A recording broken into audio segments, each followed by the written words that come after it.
1 जनवरी 1927। जी जगह है कोरेगांव का युद्ध स्मारक। जी। यहाँ डिप्रेस्ड क्लासेस मतलब दलित वर्गों के हजारों लोग एक सभा के लिए इकट्ठा हुए हैं और इसकी अध्यक्षता कौन कर रहे हैं? Doctor B.R. अम्बेडकर।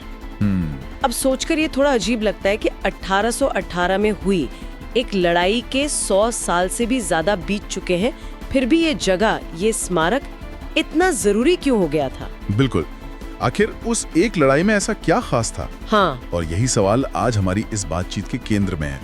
हमारे पास जो स्रोत है उनके आधार पर आज हम कोरेगांव की कहानी की परतों को खोलेंगे।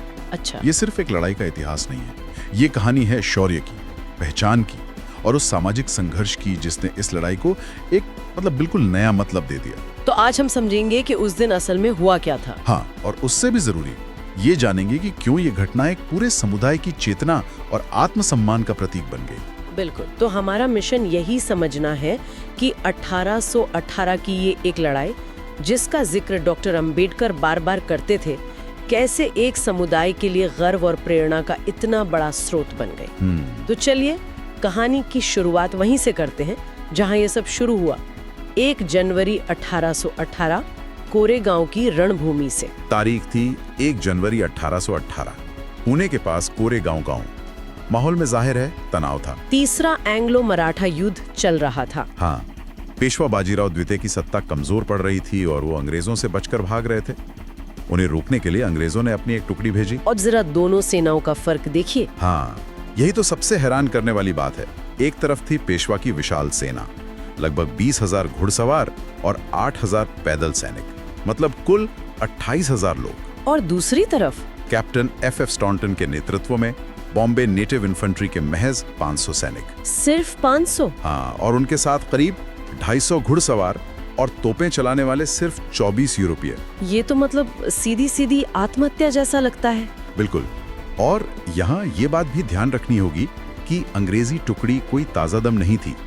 वो शिरूर से पुणे की ओर 27 मील यानी लगभग 45 किलोमीटर की, वो भी रात भर की थका देने वाली यात्रा के बाद सुबह सुबह ही कोरेगांव पहुंचे थे। मतलब उनके पास ना आराम का वक्त था, नहीं, ना खाने पीने का, कुछ नहीं। वे बुरी तरह थके हुए थे और वहां पहुंचते ही भीमा नदी के पार उन्हें पेशवा की विशाल सेना दिखाई दी। लड़ाई के लिए इससे बुरी शुरुआत आप सोचिए नहीं हो सकती थी। इसके बाद जो हुआ वो किसी फिल्मी सीन से कम नहीं है। लड़ाई सुबह करीब 10 बजे शुरू हुई और अगली सुबह तक लगभग 12 घंटे लगातार चली, बिना रुके। मुझे तो ये सोचकर ही हैरानी हो रही है कि बिना खाना, बिना पानी, वो भी इतनी बड़ी सेना के सामने कोई कैसे टिक सकता है। और दस्तावेज बताते हैं कि गांव के हर घर, हर गली और हर मोड़ पर जबरदस्त हाथापाई हुई। अच्छा।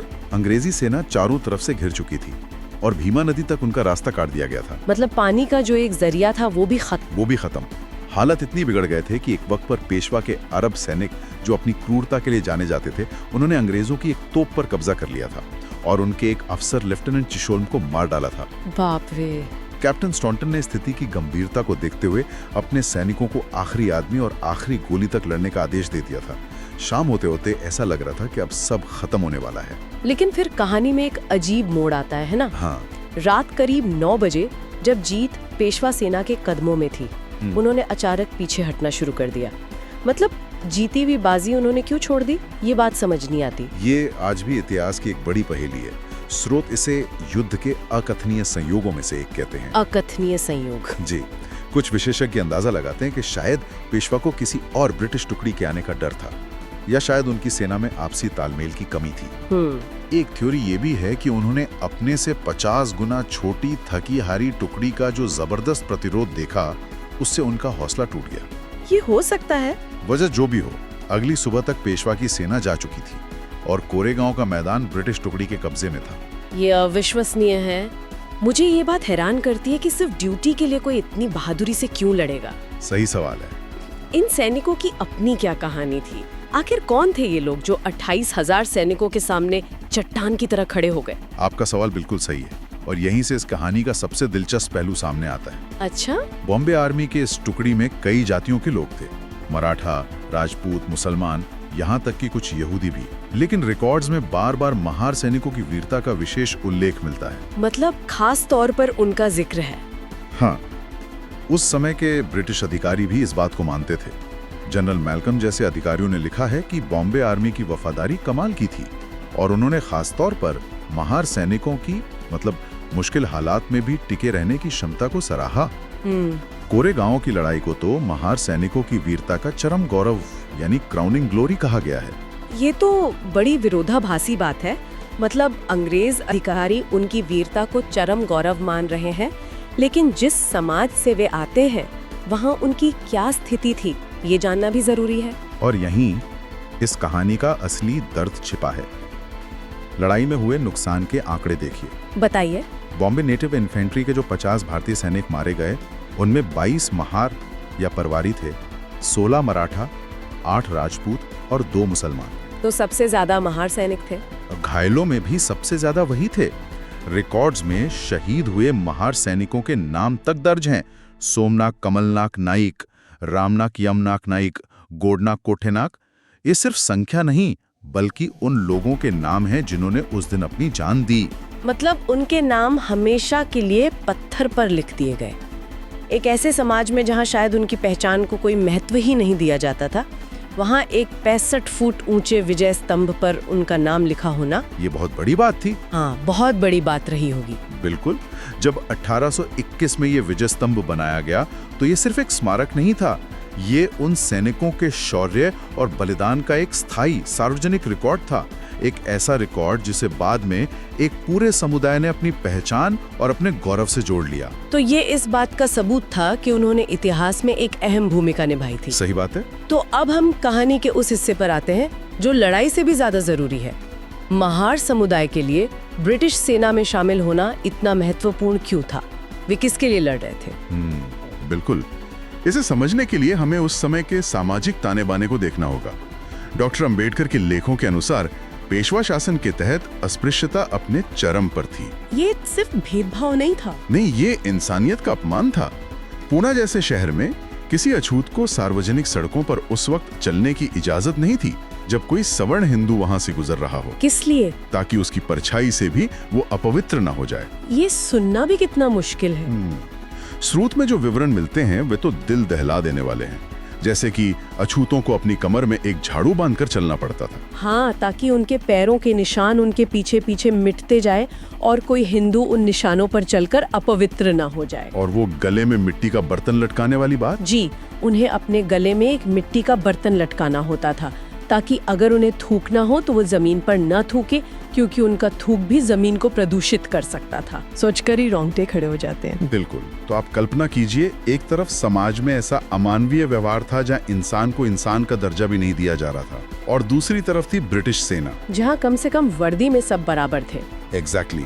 वहाँ आपकी जाति नहीं, आपकी बहादुरी और अनुशासन मायने रखता था। सेना में भर्ती होना सिर्फ एक नौकरी नहीं थी, ये उस अपमान से बचने और आत्मसम्मान पाने का एक रास्ता था। बिल्कुल, ये एक तरह का सामाजिक पलायन था। मतलब ये लड़ाई उनके लिए सिर्फ अंग्रेजों की जीत नहीं थी, बल्कि उस पेशवा शासन के खिलाफ भी एक लड़ाई थी जिसमें उन्हें इतना अपमान सहना पड़ रहा था। कई इतिहासकार इसे इसी नजर से देखते हैं, और ये समझना जरूरी है कि कोरेगांव कोई अकेली घटना नहीं थी। महार सैनिकों का एक लंबा और गौरवशाली सैन्य इतिहास रहा है। अच्छा। उन्होंने शिवाजी महाराज की सेना में भी सेवा की थी, लेकिन पेशवाओं के दौर में उनसे ये सम्मान छीन लिया गया। कोरेगांव के बाद भी उन्होंने काठियावाड़, मुल्तान और कंधार जैसी कई लड़ाइयों में अपनी बहादुरी का लोहा मनवाया।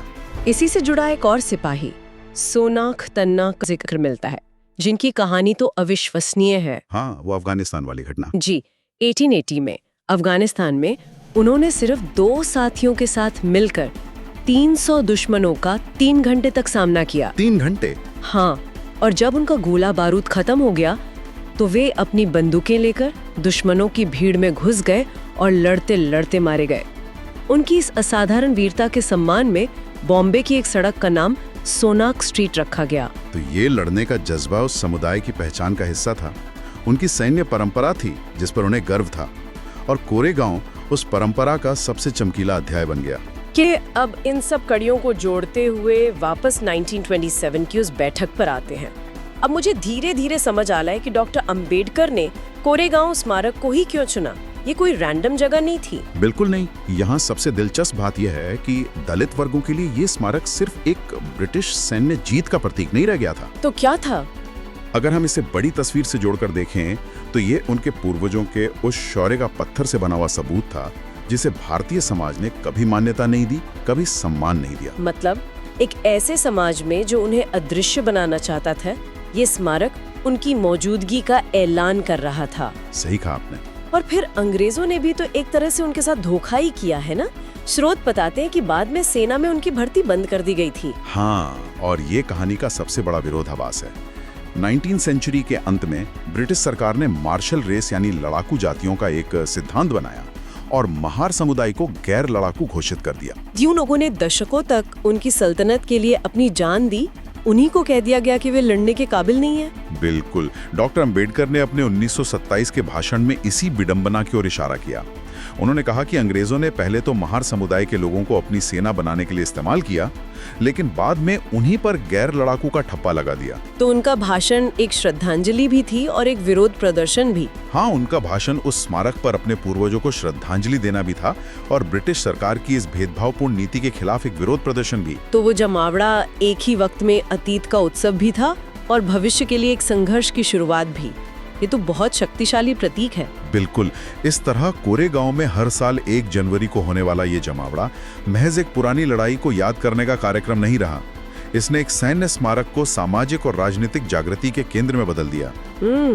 ये स्मारक इस बात का प्रतीक बन गया कि चाहे हालात कितने भी मुश्किल क्यों ना हो, साहस, वीरता और सम्मान के लिए लड़ना हमेशा संभव है।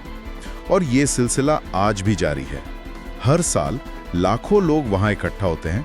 ये सिर्फ इतिहास को याद करना नहीं, बल्कि उस विरासत को जीना है। तो आज हमने देखा कि कैसे 1818 की एक भीषण लड़ाई, जिसमें मुट्ठीभर सैनिकों ने असंभव को संभव कर दिखाया, समय के साथ एक समुदाय के लिए एक शक्तिशाली प्रतीक बन गए। सही बात। ये कहानी सिर्फ एक लड़ाई की नहीं है, बल्कि उस गहरे सामाजिक विरोधाभास की भी है, जहां युद्ध के मैदान में दिखाए गए शौर्य को समाज में सम्मान नहीं मिलता था। कोरेगांव की कहानी शौर्य, पहचान और आत्मसम्मान की कभी न खत्म होने वाली लड़ाई की कहानी है। और ये हमें इतिहास को देखने का एक नया नजरिया देती है। ये सोचने पर मजबूर करती है कि कैसे एक शक्ति यानी अंग्रेजों द्वारा अपनी सैन्य जीत का जश्न मनाने के लिए बनाया गया एक स्मारक समय के साथ एक उत्पीड़ित समुदाय द्वारा अपने गौरवशाली इतिहास, अपनी पहचान और अपने सम्मान के संघर्ष के प्रतीक के रूप में अपना लिया गया। कोरेगांव की कहानी हमें सिखाती है कि स्मारकों का असली मतलब वो पत्थर नहीं तय करते जिससे वे बने हैं, बल्कि वो लोग तय करते हैं जो अपनी यादों, अपने संघर्षों और अपनी आकांक्षाओं से उनमें जान डालते हैं।